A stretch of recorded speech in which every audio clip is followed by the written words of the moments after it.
What's going on, everybody? Back with another video, Bins in the Six. I'm here with my dad today, and we're gonna be doing an oil change on this Hino 195.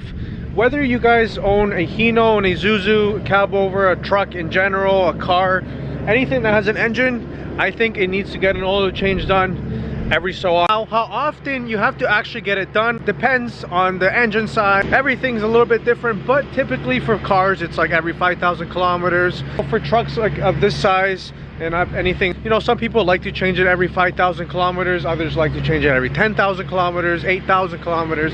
Some people even go up as high as 15,000 kilometers. I like to change it every 8 to 10,000 kilometers. I start changing the oil on an engine just to make sure that everything's intact and everything's still lubricated with nice fresh oil. But going back to the oil change itself, it is very similar and pretty much the same as any other car or vehicle out there. So if you guys do own a Hino 195 and maybe an Isuzu, I've never done an oil change on that truck, but it's gonna be quite the same thing. I mean, over here you have your dipstick, over here you have your cap to fill in the oil back, and also normally I like to keep this open when I'm draining it so that it drains faster. Now this truck was pretty much running for about an hour before doing this. Obviously I went to pick up this bin, and so the engine oil is already nice and hot so that when I drain it, everything will come down smoothly. Step one is to remove your drain plug that's on your oil pan. Once I get the sides of the socket or the wrench, I'll let you guys know, and then we'll drain everything that's inside of that oil pan and the engine oil. Now I'm on the opposite side of the truck, but you guys can see that big white filter that's right there. That's going to be your oil filter that you're going to have to remove and obviously dispose of, and that filters all the oil, making sure that it's nice and clean and it's filtered out. Now for every vehicle, you know, your oil pan size or where it's located may be a little bit different, but it's going to be quite the same. Make sure that you're taking this, not the one for the transmission, because the transmission obviously has a pan as well, and so does your engine for the transmission fluid, and then this has for your engine oil. Now the new oil filter that I'm going to be using on this truck, now this is the model number or the part number for this truck specifically. Here's the oil filter that I'll be using to replace the old one that's there. This is a Wix filter. You're gonna have Baldwin, you're gonna have Wix, you're gonna have Napa, you're gonna have an OEM brand, you're gonna have many different brands. Make sure that you're using one obviously that's reputable, because it's gonna be filtering out it's going to be filtering all your oil for your engine, which is very, very important. Of course, if you guys do have this specific engine and truck, here's the part number for this specific filter in it. So once I have this draining itself, I'll catch you guys in a bit. I'm going to go under there and I'm going to undo the bolt or the plug that I showed you, and I'll show you guys when the oil is drained. All the engine oil is currently draining. Make sure that you obviously have some sort of bucket or anything to keep all the oil inside, and so that it doesn't spill all over the floor. We took out the oil plug on the oil pan, and it's a 1516. Make sure that you use either a wrench or a ratchet with a socket on it. Never use any impact or air tools on anything like this, because then it can create a lot of damage, whether you're unloosening it or you're putting it back. Especially when you're putting it back, you don't want to do that. So I'm trying my very best to show you exactly what I'm doing, but here I'm gonna be tightening up this back because all the oil drained out. Now, how much do you tighten it up? Just hand tighten it. Don't use any air guns or any air tools or even battery ones. Be careful, because you might strip anything, the bolt out or anything like that. Now here we're draining the oil filter out. This is a little trick that you can do. You can make a little hole or a bigger hole, whatever you want, with a punch, or even just use a simple nail, and then the oil will drain out. So then when you take out the oil filter, a bunch of oil won't drip down here and get your hands all dirty. Not saying that you shouldn't get them dirty, but it's just a cleaner job.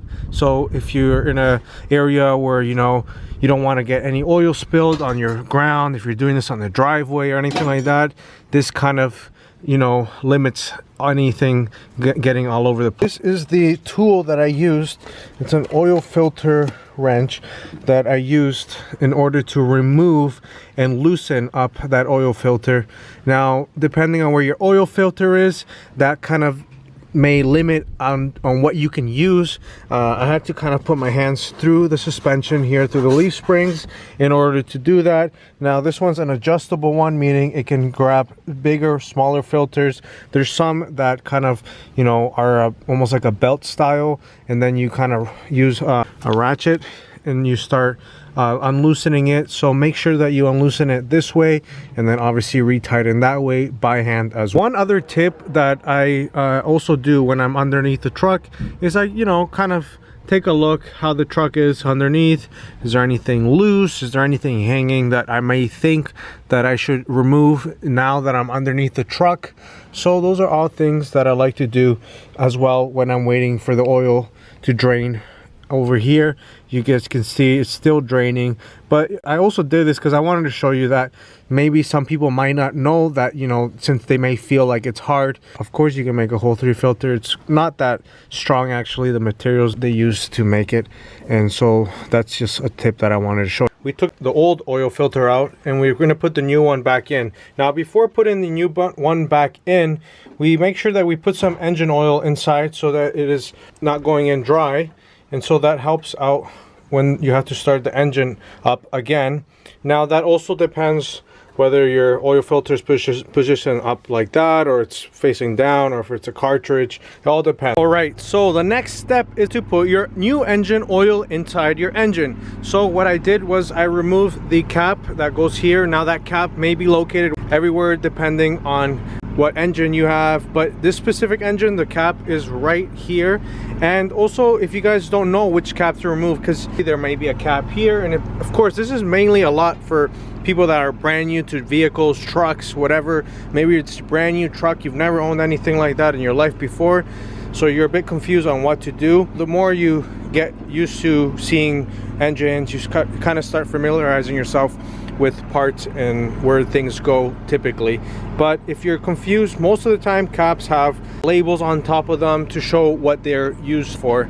Like this one clearly states that this is for power steering fluid, so of course it's not for engine oil.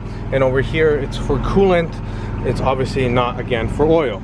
And then we have our oil filter installed already, and we hand tighten it.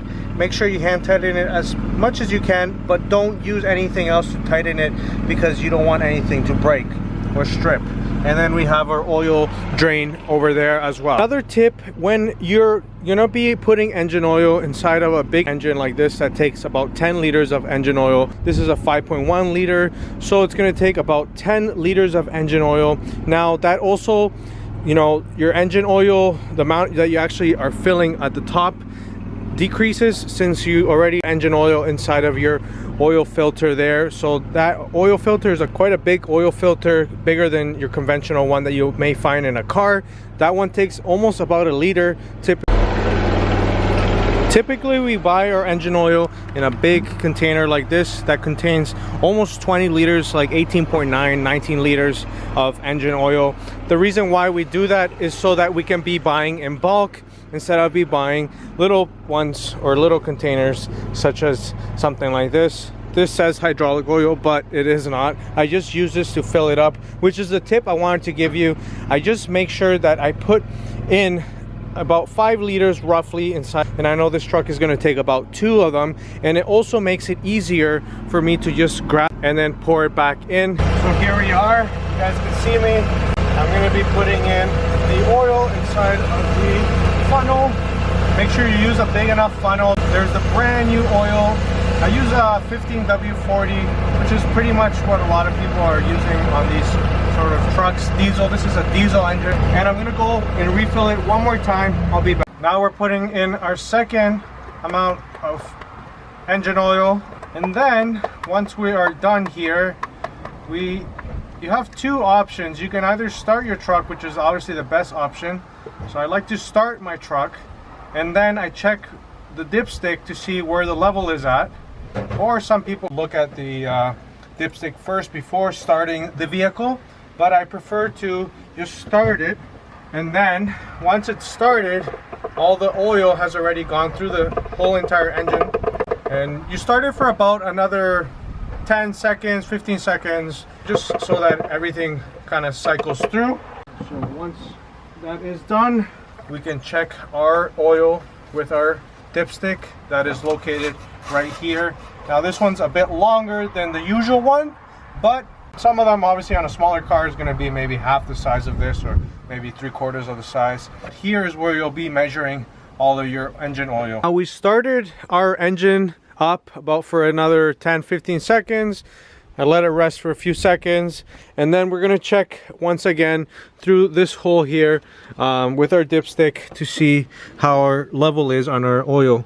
But you guys can tell, if the camera can kind of pick it up there, it says add, and then there's another section that says full. Whenever you see it here, add any oil, and then you want to get it as close to full as possible.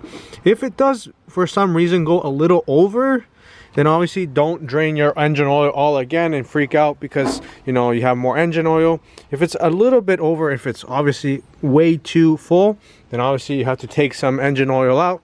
But if it's over a little bit, don't worry about it. It's not going to be the end of the world. We have my dad here. He's welding something. What are you welding, Dad? Miller series. You studied welding when you were how old? 15 years old. Did you learn much? I had a lot of knowledge, but a good welder had to be practiced a lot. Practice on daily, Overhead, horizontal, flat, plane, vertical. Many applications. All kind of rods like this one here. That's a big rod. Yeah, it's all kind of them, different kind of steels. This is 718. Yeah. So that number means something. It's pretty good to know about. That's how you get an oil change done. Pretty much the same gonna be whether it's on a pickup truck, or even skid steers are quite similar. The only thing that kind of varies, of course, is the amount of oil that you're gonna be putting inside of your engine. If you guys have any questions or comments, make sure you leave them obviously in the comment sections down below. Once again, thank you so much for watching this video, for hitting the subscribe button. Little by little the channel is growing. My name is Kevin. I'm the owner of Bins in the Six. We do garbage disposal, excavation and demolition, as well as we provide with gravel, topsoil, especially in the summer months. Not now when it is winter, of course, but give us a call at 647-779-8385. Bins in the Six has you covered all across the GTA, and my information to my business will be all down below. I want to thank everybody once again. If you guys have any comments or concerns on how to do anything like this, and if you're brand new, thank you so much. I'll see you guys in the next video.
It's quite simple.